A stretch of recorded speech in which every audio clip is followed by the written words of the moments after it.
The Masjid Toronto Mosque is having an open house today to show what a peace-loving house of worship it is. Just one hitch, however. The Masjid Toronto Mosque was in the news recently for some sermons that were, well, less than peaceful.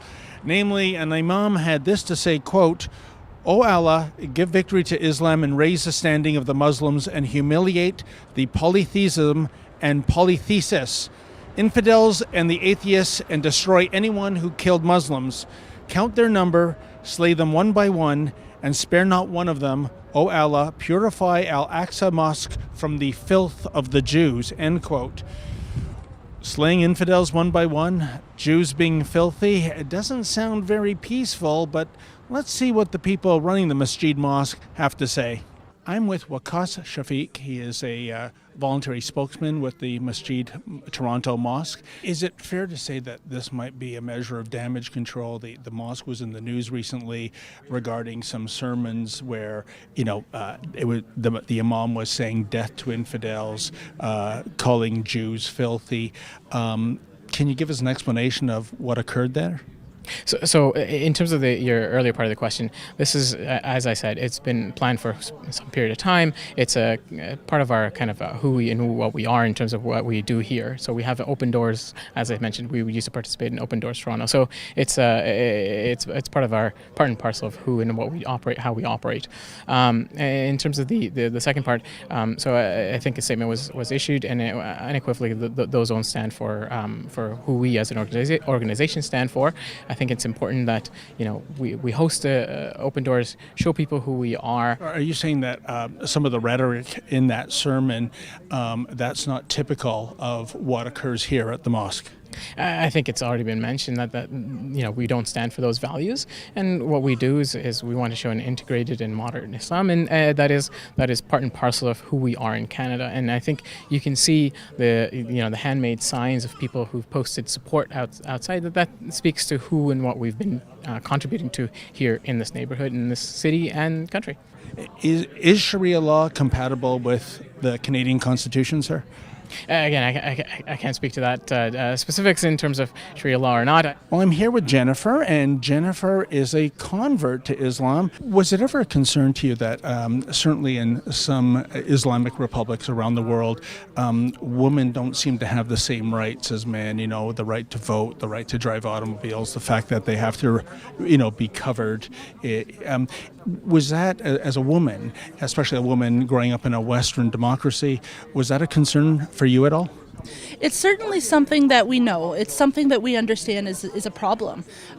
In certain cultures, unfortunately, culture rules. I respect Sharia law, yes, sure, but it is in the right, what is in Quran, not what they stereotypes and something which people, they do it differently, which is we don't respect them. Myself, if I found some Muslim who is not following the right path, like who spread hate, I will not respect him. Is Sharia law compatible with Canadian law and the Canadian Constitution?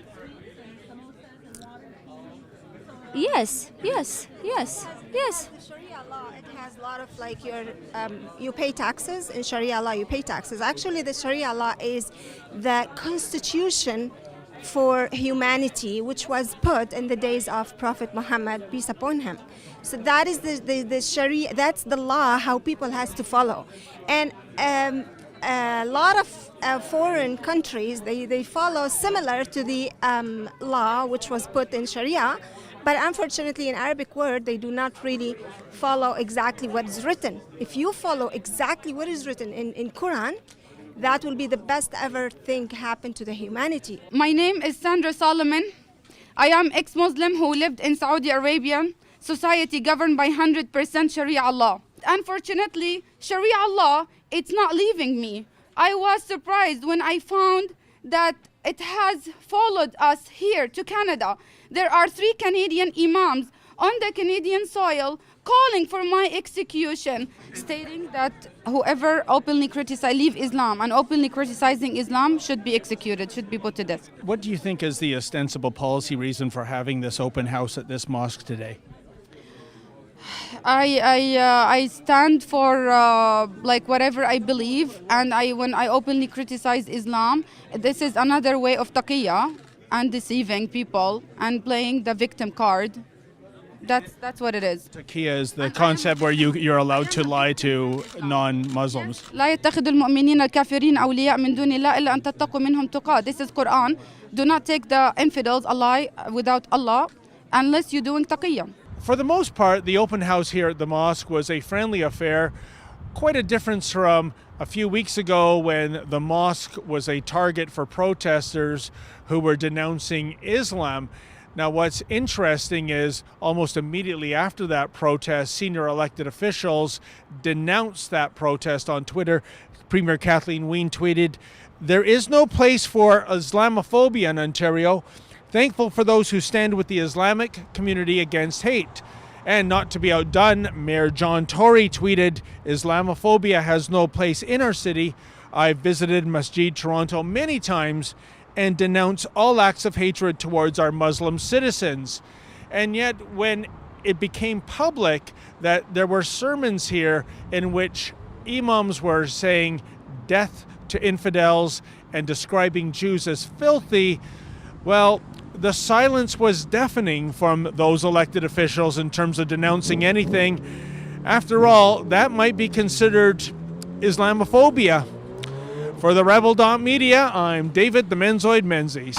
Regular viewers of the Rebel might recall that the Toronto Masjid Mosque recently had an imam conducting a sermon that, well, didn't quite live up to Islam's religion of peace branding. That's because this imam advocated death to infidels and referred to Jews as filthy. Well, now comes more disturbing news emanating out of Montreal, in which an imam at a mosque in that city called for Allah to, quote, destroy the accursed Jews and kill them one by one. A National Post story revealed that the Middle East Media Research Institute recently released a video in which an imam at the Al-Andalus Islamic Center advocated death to Jews and served up preposterous conspiracy theories regarding Judaism. Sheikh Wael al-Getawawi is shown in the video clips proclaiming that Jews were, quote, people who slayed the prophets, shed their blood, and cursed the Lord, end quote. He also said Jews were the descendants of Turkish Mongols and had been, quote, punished by Allah. And he said Jews have no historical ties to either Jerusalem or Palestine. Now, the mosque administration has blamed, quote, clumsy and unacceptable phrasing, end quote, by a substitute imam. I love that word, clumsy, as though the imam mispronounced a word rather than calling for genocide. Oopsie. As an outside observer, what's interesting to me is the sort of damage control that emerges from mosques and various Muslim associations when this sort of fecal matter hits the fan. Namely, when the Islamic powers that be know that the cameras are running and the microphones are recording, they all go out of their way to condemn such hateful sermons and imply the imams preaching this garbage are basically rogues who will be investigated and suspended, and then everybody will live happily ever after. I'm not sure I'm buying what these guys are selling, but here's what I think is more concerning. Namely, it's typically an outside source that's able to translate Arabic into English that exposes the hateful propaganda for what it is. Exposure of this stuff never seems to emanate from anyone within the mosque. I mean, just check out the video of the Masjid Toronto Mosque.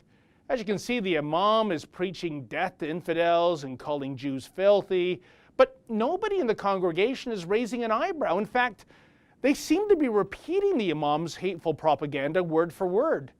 What gives? If I was attending a church service and heard a minister advocating for violence and death for a certain group, I'm not sticking around, and I definitely file a complaint, as I'm certain others would too. So the question arises, why are the people at these mosques buying into these hateful sermons chapter and verse? Do they actually agree with what's being preached? Or maybe those who have a problem with the sermon are simply too fearful to come forward given the potential repercussions. Either way, it's downright disturbing. So perhaps we need an amendment to the anti-Islamophobia motion, M103, one that would prohibit imams from delivering sermons that call for violence and death and genocide. Oh, what am I saying? The Trudeau Liberals might consider that sort of language Islamophobic. So in the immortal words of Saturday Night Live's Emily Latilla, never mind. For the Rebel.media, I'm David the Menzoid Menz.